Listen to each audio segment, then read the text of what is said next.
நற்செய்தியை நம்புங்கள். என்ன அந்த நற்செய்தி? நம் ஆண்டவராகிய இயேசு கிறிஸ்து ஒருவரே கடவுள். அவரே விண்ணுக்கும் மண்ணுக்கும் அதிபதி. உண்டானது எல்லாம் அவராலே உண்டானது. அவரால் அன்றி வேறு எவராலும் மீட்பு இல்லை. அவர் மீண்டும் வரவிருக்கின்றார்.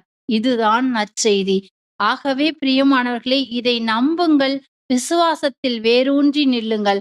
மனுக்குலத்தை மீட்பதற்காக விண்ணகத்திலிருந்து மண்ணகம் இறங்கி வந்த நம் ஆண்டவராகிய இயேசு கிறிஸ்து மனுக்குலத்தின் நீதிபதியாக மீண்டும் அவர் வரவிருக்கின்றார். ஆகவே பிரியமானவர்களே, கட்டளைகளை கடைபிடித்து பரிசுத்தமான வாழ்க்கை வாழுங்கள்.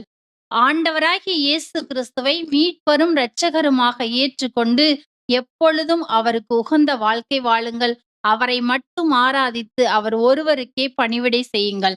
ஏராளம் தான தர்மங்களை செய்து ஆண்டவரை சந்தி